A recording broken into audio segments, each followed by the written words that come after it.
this ability to respond to load and to change and to influence what's going on, this is really just a stylized sort of representation showing where we can make the most dramatic changes. Now, we know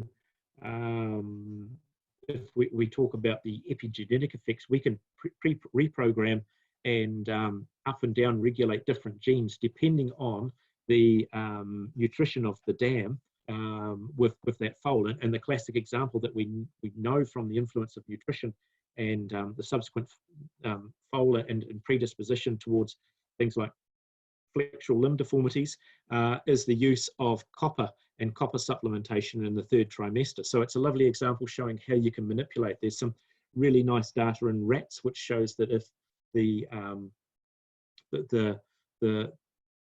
rat is exposed to exercise when she is in, I think it's in pup or in kit, whatever the proper term is, when a rat is pregnant, is that changes her metabolism. It actually changes and reprograms the metabolism of the resultant offspring. So those offspring are actually more tolerant towards, or have a lower predisposition towards diabetes when you put them on a high sugar diet. So it's interesting that even exercise in the dam and what you do with the dam can influence what happens with the foal.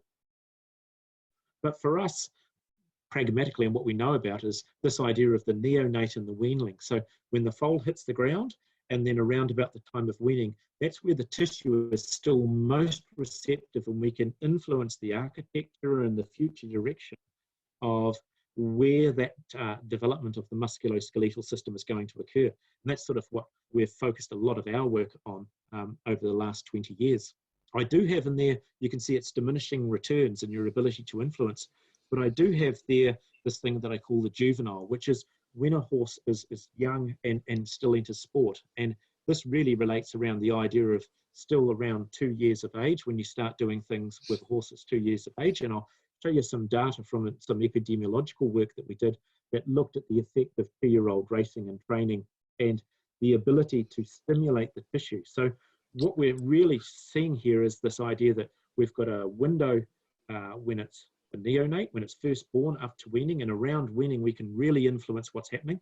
But it's not the end of the world. We can still tweak things, but perhaps not quite so dramatically by providing exercise when the animal is still what we call a juvenile, that 2-year-old, and before it enters sport. So that'd be a case like, so yep. A horse starting work as a 2-year-old could still have, it's not too late. Is basically the message there. No, it's not too late, but you're in essence still playing a bit of catch up. Yeah, so you're not able to build on that lovely platform that you would have created, and it's a little bit like compensatory growth, isn't it? You know, you're trying to catch up rather than having that lovely solid platform and development all the way through. But that does carry through that early, and I'll show you that the epidemiological work that we did, which showed the impact of early exercise and the positive effect that had when we looked at a whole cohort of horses that had quite variable early rearing environments. Now, I guess the question is, we've sort of said, oh, we could do this, and this responds, and this is the opportunity, but the idea is, what can we really do? What's pragmatic? And how do we know when we're doing the right amount or we've done too much?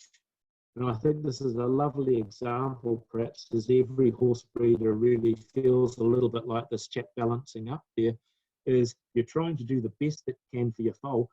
How do you know you're doing the right thing? And we're sort of trying to hedge our bets and hope that we do everything that we possibly can to have the most successful athlete as we go ahead.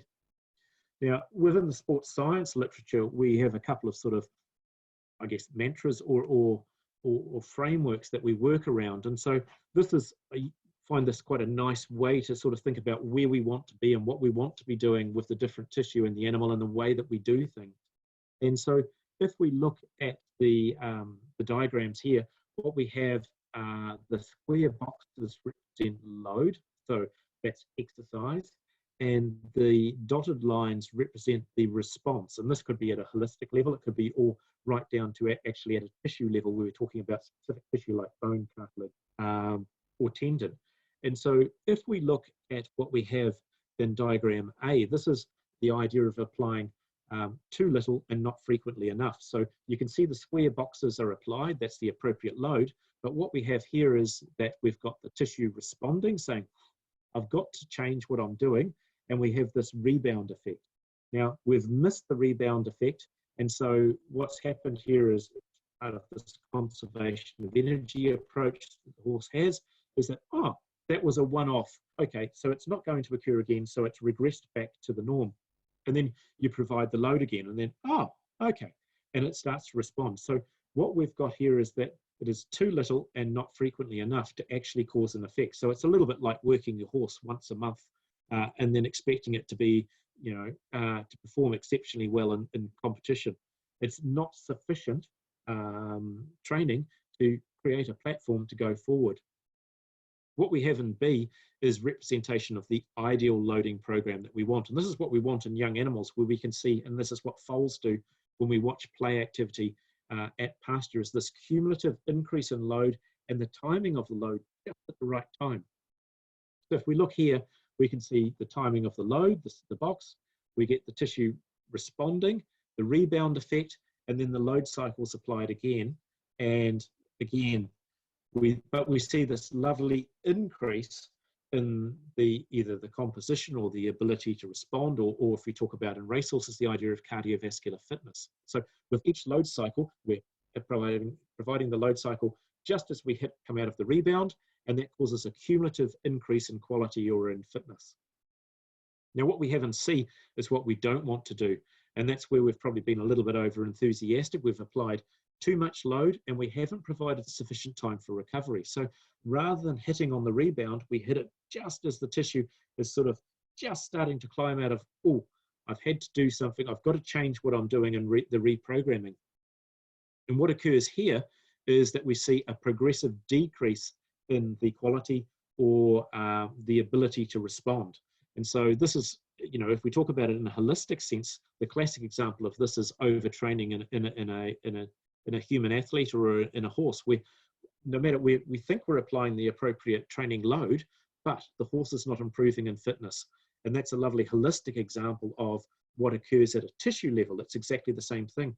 We're applying those load cycles, but they're too close and without sufficient recovery time. And so rather than increasing the quality, we're causing a progressive deterioration in contrary to what we want to see. So I guess the million or multi-million dollar question is, how do you judge that? Yeah, exactly. And that's if you can do that, you'll be a very wealthy man. And this is the biggest trouble that we really have, is that we're doing a lot of work looking at gene expression in both humans and in rodent models, and we've done a little bit of work in horses to try and find what are the appropriate genes that are telling us when those, well, particularly when bone is getting upregulated and when we've actually applied too much load.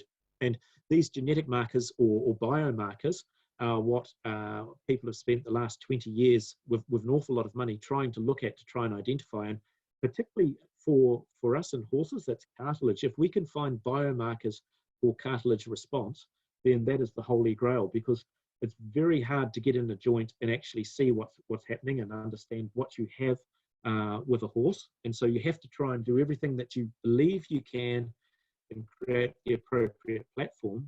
But we don't know whether you've got a horse that's got phenomenal cartilage or you've got a horse that's got very average cartilage. And we see this when you look at the variation in horses that have done the same amount of training, that have experienced that syndrome I talked about before, Palmer osteochondral disease. Horses can have had almost identical training programs. Some horses, the cartilage is completely worn away, and in others, it looks beautiful and lovely and pristine. And it's trying to work out what are the appropriate markers from a blood test or from a genetic sample to work out what would be able to tell us, yes, this horse has got this type of cartilage, so we can do this type of work. So it's one of those things here. We'll keep working for it. I know, there's talk that with gene therapy, that if we can identify that, then we can actually target, and you could actually then provide targeted gene therapy to the joint to encourage regeneration. So maybe in our lifetime, we'll see something like that, and that'd be a phenomenal thing. So at this stage, there's no exact answer on how much is too much, but it's a work on. Yeah, exactly. It's those lovely sort of, really you have to work on those rule of thumbs and think, okay, let's be a little bit pragmatic. And that's why we talked about what do foals do normally, what do horses do normally. That really provides that reference point or those bounds of what is perhaps ideal. And if we go back and talk about the distance in that activity, we really want to see the foals or the horses able to exhibit those rapid acceleration and deceleration activities at pasture. And we really want to try and encourage them to be getting close to that 7 kilometers a day, wandering around. And most of that is at the walk, but they still have to have that capability to provide those short osteoinductive bursts to say, oi, you are going to be an athlete, you've got to do something. And so let's keep the tissue able to tolerate those high strain rates that we actually see during sport or during racing. Now, to try and head down that path, we started looking at, based on what the Dutch had done, and it was a collaboration, that early work we did with the Dutch. They joined us, and we had a consortium from the United Kingdom and from the United States, and we put together a group that we called GEXA, and we funded this project where we took, I think it ended up being 24 thoroughbred foals we bred and grew them through. We separated them into 2 cohorts, one group that stayed at pasture, the other group were reared at pasture, but we provided additional exercise. And if you have a look in the bottom image there, this is the image of the foals as, well, there were late weanlings there. And what we did is we were fortunate to be on sand country where we were raising them. So we built a special, in essence, it was a racetrack that allowed us to exercise the foals with their dams. And then we weaned them at 4 months of age, and then we exercised just the foals on their own. And so we had these quad bikes, which basically had barrier arms, a little bit like the trotting starting gates. And they did 2 rounds of our 800-meter track. And we initially started off with the mares and with the mares with the foals doing trot and canter. So they did 1,600 meters trot and canter. And then once we weaned the foals, we took some cartilage biopsies and had a look and realized that based on that and the PQCT data, the CT scanning, that we hadn't stimulated the tissue sufficiently, that we were quite comfortable, we hadn't caused any harm, but we hadn't stimulated it as much as we wanted.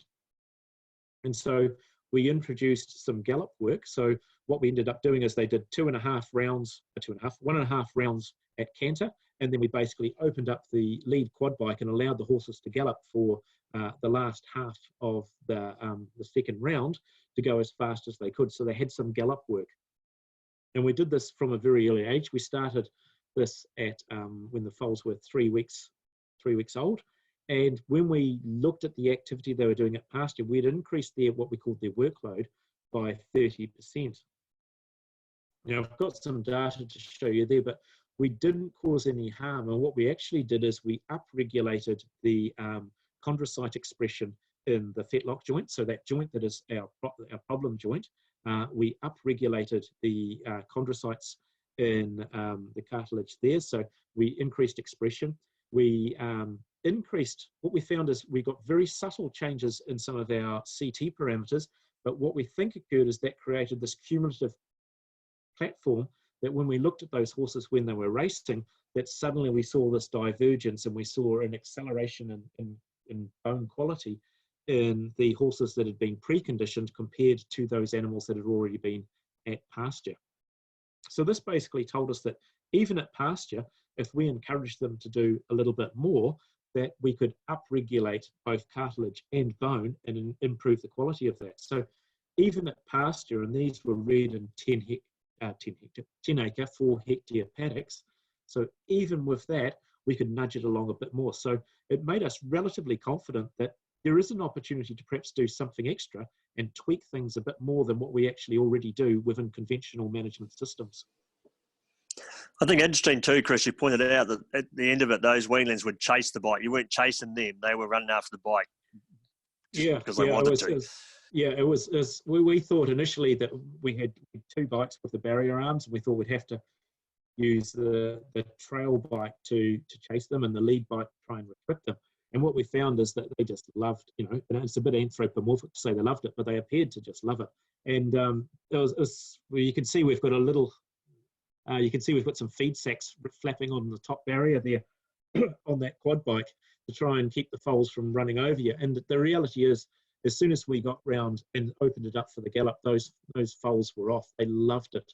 And they'd gallop as hard as they could up against that quad bike. So it was quite an exhilarating experience to be the one driving the quad bike. Yeah, it was really interesting. They really wanted to work. And so you found from this, you found the cartilage was more active. So bioactivity, the cartilage was greater, but the bones were able to model quicker when they got into full work as gallopers. Yes, so I think I've got some data to show you that we have this measure. When we talk about the middle of the cannon bone, we use an index called the stress strain. Pardon me, the stress strain index, and so that basically tells you how strong the bone is, and bone gets stronger by increasing in size, but increasing in density. And what we found is that we consistently had much greater stress strain index or resistance to load in those animals that had been exercised at an early age, and that percentage of advancement or benefit that they had compared to the other horses remained even when we took them through 2 training cycles. So we brought them in as 2-year-olds, then we spelled them, and then we brought them back in again as 3-year-olds, and that remained even during that rest period. So the other thing that we were quite enthusiastic about is that, you know, you talk about sometimes you don't see very obvious change, but what occurred is that programming and growth in that the foals that had the additional exercise, when we looked at the cross-sectional area within the fetlock joint, we'd actually increased the size. And you wonder what, well, it's, you know, it wasn't that they had great big knobbly joints, but they had slightly larger joints. And the advantage with that is that when you talk about the loads going through that joint and shear, that strain is a relationship of load and area. And by increasing the area in that joint, we were reducing the amount of shear forces that those horses were experiencing. So we'd basically created this proactive mechanism where we were reducing the strain in that joint and the opportunity for wear. So we were quite pleased that, you know, we'd managed to do something positive and provide some very subtle but dynamic changes, but also the fact that we hadn't caused any harm. And that was our major worry with doing this, is that no one had ever done this before. And when you talk to people and said what you were doing, you know, they basically, the colour drained from their face and they said, you're mad to do this. You'll end up with a whole lot of injuries. But we actually didn't. So it was really positive to see that there is actually that opportunity to tweak it a little bit more than we conventionally do at pasture and improve the quality of both bone and cartilage. And starting them as 2-year-olds isn't a negative thing then? No, not at all. So I think oh yeah, here you are. Perfect prompting, Jonathan. And so, yes, so this really fits in that idea of plasticity. So we've talked a lot about the early foals and what we can do and the ability to tweak it before we get into sport. But one of the things that's really interesting is when you look at, and it doesn't matter whether it's racing or you talk about show jumping, and there's some really good data out of the Netherlands and out of France when we talk about show jumping horses and career start and the length, what the effect that has. Horses that start training earlier and sport earlier, and whether that's show jumping or racing, have longer and more successful careers than horses that start later. And this is part of this plasticity of tissue, in that the horse is most capable of responding to loads when it's younger. And if you provide those loads, it knows what's going to happen and the tissue can develop appropriately. Now, this is some data that we had from New Zealand racehorses, and this study's been repeated in Australia, and they found identical results. So it's not just that, you know, we've got a wacky population of horses here in New Zealand, in Australia, and they use the same methodology, looking at a whole cohort, a whole year of foals that were born. We've seen the same results in the United Kingdom with horses in the United Kingdom. So we're starting to get some really strong data in racing as well as in the other sports, but in racing, that starting them as 2-year-olds is certainly beneficial because the horse is able to respond to the loads. It's capable, and what actually it happens is you create a positive foundation for horse to grow and to develop across. And what's really interesting is when you start looking at that effect, it becomes stronger the more training load that happens. So it's not just bringing the horses in and giving them a bit of a run around and you go, oh, that's good enough. What's interesting is that that effect becomes stronger if you go from, and what we did is we looked at all of the foals that were born in 1 year in New Zealand, and we followed them throughout their whole life. And we looked at the number of race starts they had, their racing career, the number of preparations. And so we got this data which said, you know, when you look at the foal crop of those that are eligible, and we sent a lot to Australia, so they immediately fell out of our population. But of those foals that were eligible, 67% were registered with a trainer. And so that's that first stage when they start with a trainer, they're broken in, they get some work. 57% of them trialled, and then 45% of them actually raced. And when we talk about that cumulative effect, horses that where there was an increase in the strength of, or the positive strength of racing career, number of starts and success, the more that the foals had done as a young horse. So if they were first registered with a horse that as a 2-year-old, it was more positive than being first registered as a 3-year-old. If they had a trial start, we saw again amplification of that positive effect. And then if we had them and they actually had a race start, it was amplified again. So this is starting to tell us that that cumulative loads that we apply during 2-year-old race training has a positive effect. And so it's really interesting. There's some really good data, but it gets ignored by people. And they say, oh, you can't race 2-year-olds. They're too young, they're too immature. Whereas the reality is it's a little bit like thinking about a human athlete. We don't wait and try and create an All Black or an NRL player once they're 18. We start when they're younger and we create that template and we develop and develop the skill set, and we start conditioning them from a very early age. And it's exactly the same with a horse. Chris, provide that positive platform. Yeah. Chris, can you just explain for people what the terms OR and HR mean on Yep. the Okay. on the screen?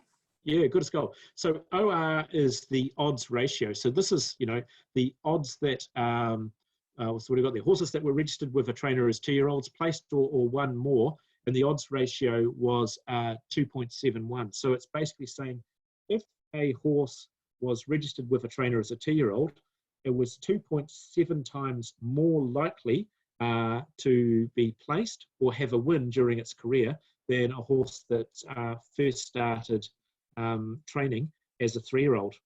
Now, the HR is where we turn it a little bit on its ear. That's saying a hazard ratio. So instead of being a big number being good, it's a small number. And what we say here is this is the risk rather than, and it's a bit of a silly epidemiological term. It's really hard to get your head around, but the smaller the number, the more protective it is. So what happens here is we now say if a horse was registered with a trainer as a 2-year-old, it had less risk of it stopping its career than a horse that started training as a 3-year-old. So it's basically saying it's more likely to continue.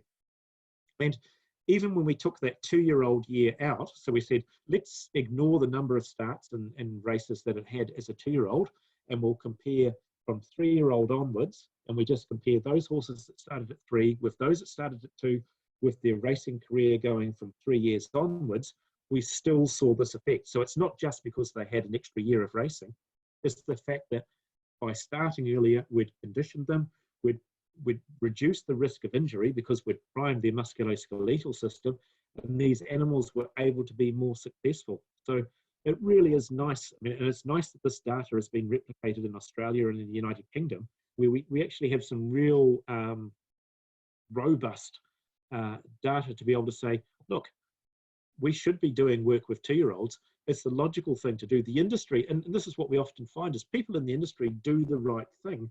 And now we've got some data and some science around to say, this is why people in the industry have recognized why they are doing what they're doing. And I think it's a lovely example of really thinking about we've got to stop thinking about the horse. This really reflects that evolutionary history of the horse. The horse is designed to get up, it's designed to move, and we should respect that it's just waiting to be primed to be told what is going to happen. And this is what this 2-year-old training tells us, that even as a 2-year-old, the body is still there saying, come on, what am I going to do? What am I expected to do? Whereas if you wait till the animal is much later and you start work with it, it's already decided, well, actually, I'm not going to be an athlete. I'm going to just stand around in a paddock. And so you're not creating the appropriate platform for the animal to be tolerant to those strains that we expose it to when it's exercising either as a racehorse or as a competition horse. So really, from this, what should we be doing? Okay, we should be thinking about everything that we do with the horse, thinking back with evolutionary history and sort of saying, okay, so we should be looking at how we manage it to try and encourage that exercise, to prompt it to develop the tissue so that it can be as tolerant as possible to the loads it's going to experience during sport or during racing. And we need to think about what we're doing, not restrict, but encourage exercise.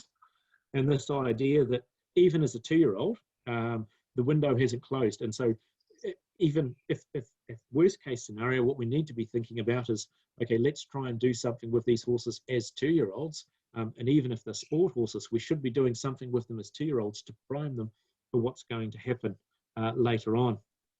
And then unfortunately, the bit I say, which is the caveat, is we don't have the recipe yet. We've got some indications of what we should be doing, that idea of where they should be able to do that osteoinductive high-speed acceleration, deceleration. They should be able to cover about 7 kilometres per day walking around a paddock. But outside of that, we're still working on that appropriate window to try and get an idea of this is the appropriate exercise.